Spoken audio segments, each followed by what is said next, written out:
Okay, so back in 2008, Media Molecule released Little Big Planet.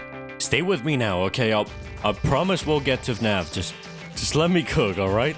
Little Big Planet was a very cutesy 2.5D platformer game, for the most part, with a really cool story mode, and an even more popular and brilliant creative mode, where players could make, develop, and publish their own levels from scratch, using all the same assets and technology the devs used to make the story levels. Wait, hold on, don't click off yet. So, that's Little Big Planet, a creative collective community masquerading as a standard platformer.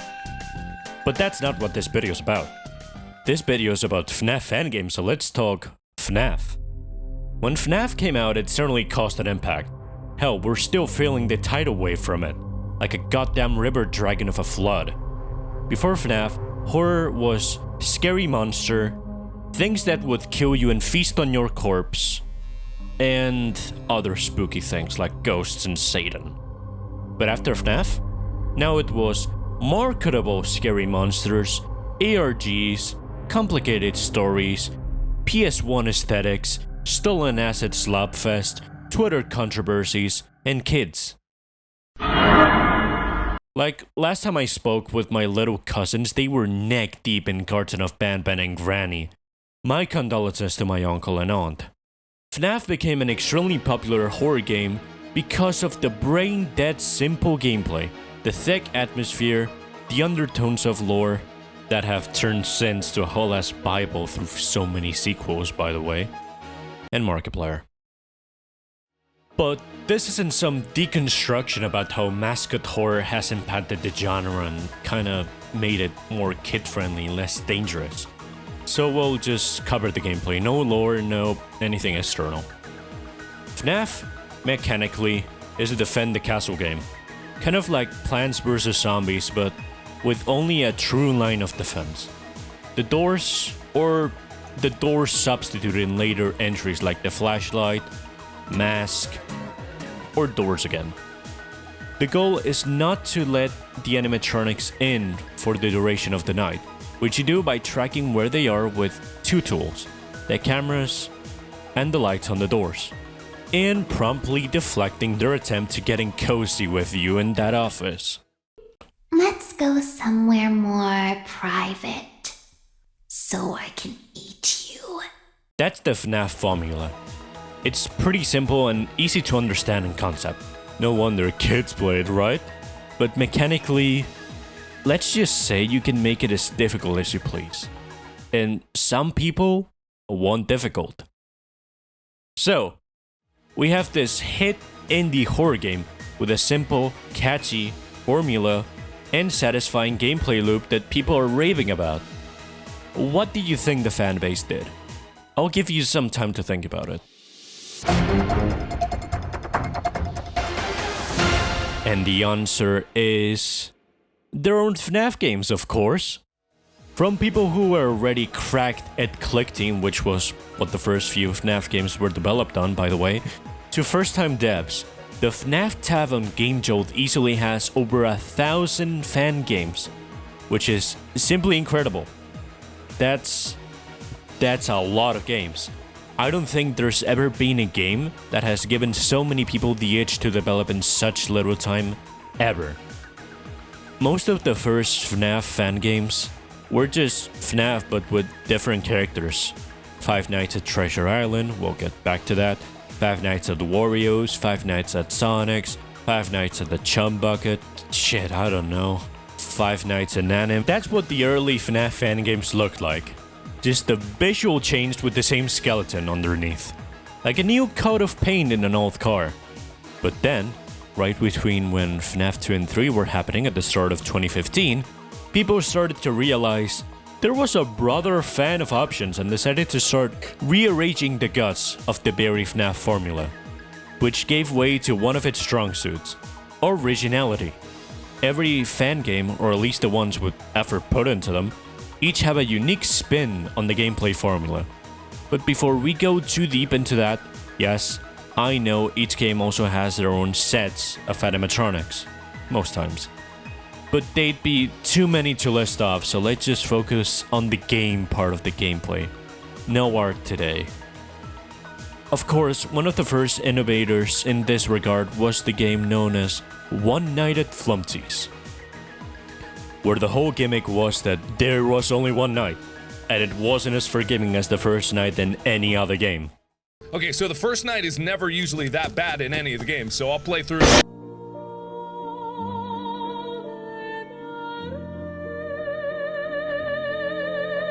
And the game kinda blew up, you know, everybody was playing it. So he made more. And outside of the creator's extremely morally questionable personal life, I can safely say that these 3 games are immaculate. Here's hoping his next project, Five Nights at Epstein's Island, is very good too. But that's neither here or there. All these innovations led to fan games straying more and more from the core idea of FNAF. Which is good. It means the devs get way more freedom to do the games their own way, and it gave us great things, like the universally praised The Joy of Creation, the glitched attraction, and one of my recent favorites, Shadows Awaken. All of them brilliant in their own respect, and impossible to make if they would have just stuck to being sitting in an office, looking at the cameras.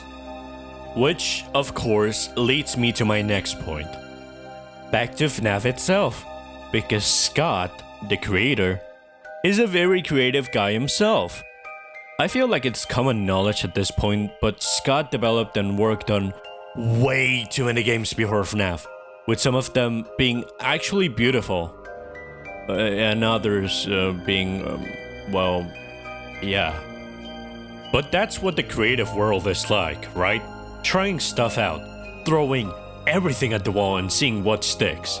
For Scott, it was a negative review of his previous game, Chipper and Sons Lumber Co., where the reviewer mentioned that the characters looked creepy, like those animatronics at Chuck E. Cheese. And that gave Scott the idea for FNAF, and it took off. Who could have guessed the man who made Sit and Survive all by himself would go on to produce a movie about his game that was projected in cinemas and remade its entire budget in the opening weekend, and currently has a sequel ready to enter the production stage? Talk about reaping what you sow. But if Scott is passionate about something, it's clearly about making games. It's something he has been doing since the 90s and hasn't grown tired at all. Not even with the rhythm at which he was pumping out FNAF games. Between the first and fourth FNAF game, there's only a year of difference. And that's not even because he was pressured into riding that high, releasing as much as he could like a commentary or drama YouTuber would do nowadays. Releasing a million boring, aimless, uninspired, bloated slopfest daily in this godforsaken website. No. Scott had that rhythm simply because it's the rhythm he worked on. It's what he did. He likes it. He's good at it. It's his passion. Which is why he's always been open to fan games and people taking up game deving. And the great thing is that it's a broad platform. You can make whatever you want out of the source material and it'll be valid. Just one caveat: don't AI Scott's voice. That's the only thing you shouldn't do. But as long as you don't do that, Scott will be fine with it existing. Plus, like some sort of antichrist to Nintendo, Scott launched the Fazbear Fanbase Initiative, which basically it's a collaboration between Scott Cawthon and the creators of popular fan games like Candies, Popgoes, and The Joy of Creation. Project, in Scott's own words, is a giant collaboration involving several fan game creators who have made some of the most popular FNAF fan games over the years here in the community. It's designed to invest into those franchises, give back to the developers, and hopefully bring new entries to those franchises as well. Which, in layman's terms, means funding, promotion, and distribution. Giving back to the community. And that's just a very nice thing to do. Although, even if there's still some work done as the Joy of Creation remake is on the horizon, the whole initiative is kinda dead in the water. And even if it wasn't, it hasn't had many more games added to its roster since its inception in summer 2020, and that feels like a bummer. I feel like the community would thrive and bloom if Scott reached out to more FNAF fan games with potential and wouldn't limit himself to what's basically the big four of fan games. Which isn't even the big four because they are way more popular games, but whatever. It's what it is, it's a tragedy. So, I've decided that I use my platform to my 540 subscribers to talk about what I think are some of the coolest and generally overlooked FNAF fan games. And no, I won't title this video the most blank and put some shit in the thumbnail like a certain FNAF YouTuber who will antagonize a first-time dev for not producing gold and never apologize. Again, who will complain and bicker for a living? Let's start with an obvious contender. A Bite at Freddy's. The most compact? Maybe. The tightest concept in game? Yes, by a goddamn mile. And that's not meant to put other games to shame. Each of the games I'm gonna talk about are exceptional, especially for being indie outings, mostly one guy. But A Bite of Freddy's strong suits are the length of the night. It's a very tight gameplay loop, and by the gods, the art design! This is the most inspired FNAF game in a good while. Just look at these animatronics. They're so damn loyal to the actual 70s animatronics that they're also missing their lower half. Lots of fun, unique challenges that actually build up to a max mode, and a spoonful of charm, pizzazz, and a love for the 70s. A very recommended download. The link is down below. Next up, like I mentioned, most of these FNAF fan games are usually the same skeleton with a different set of muscles and skin over it. Gory analogy, but yeah. Mary's Arcade is just that. A Defend the Office style game where you monitor the animatronics through the cameras. Although Mary's Arcade has a really fun spin on it. In most fan games, you've got the doors for when the animatronics are out of your door, or you've got some sort of defense when they arrive. At Mary's, you don't. You have to time the PA call to when the animatronic is outside so it continues on its trip around the joint, because if you can notice it, the map is a circle. Animatronics go in that circle. The animatronics will go through your office at some point, and you must time them so they can continue on their way and not kill you. Later on, you'll have more than just Mary, which means you'll have to use the buzzer, which will stun whatever animatronic is in that camera for a bit. It's a fun game and a really damn fun, good spin on the formula.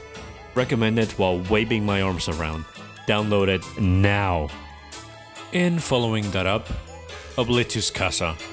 This game, or rather the central concept behind it, has been in this weird production hell for years, across many projects. Starting with Five Nights at Treasure Island, like a few weeks before FNAF 2 came out. Yeah, that early. The lore around the developers and different projects built around the idea of Five Nights at Treasure Island is a long, complicated tale of different people and teams juggling ideas and projects around, and with full honesty, documenting everything that happened is more of a FNAF channels thing. I'm just a guy, you know? I'm just a simple sub 1K small time video game channel. I don't do that stuff. So, Oblitus Casa is the latest and most complete of all of these projects. Developed by Radiant's team and released in 2023, it's a FNAF fan game which uses mechanics from the original Five Nights at Treasure Island to scare away the animatronics, such as shutting off cameras or flashing them in the eyes. There are some extra sections added, like, for example, a Warzone-esque section where, if you die, you can earn a second life by completing a simple task of finding some Mickeys and some cameras inside another office while hunted down by monsters. So it's just like in Warzone. Throwing grenade! God damn it! Or a post-night section where you go through a labyrinthic mess of tunnels in the dark. Oh, and you're not exactly alone. And the game does have a certain story beyond, hey, watch over this joint for a few days, like the original Treasure Island did. But I'll leave that up to you to go play and discover it. Don't want to spoil the surprises along the way. So, what have we learned from this mess of a video? TLDR, FNAF has a lot of fan games. That's a fact. And it's good that it has them, because it means people get to be creative, and I love people being creative as a creative person. But that leaves a question unanswered.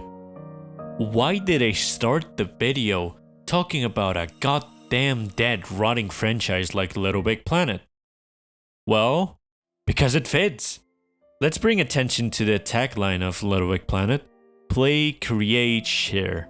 And people did play, create, and share in that game, from brilliant levels like the atmospheric RPG layouts, intricate platformers, to the adventure or horror levels, or hey, the various full-length movies that you could do in the game.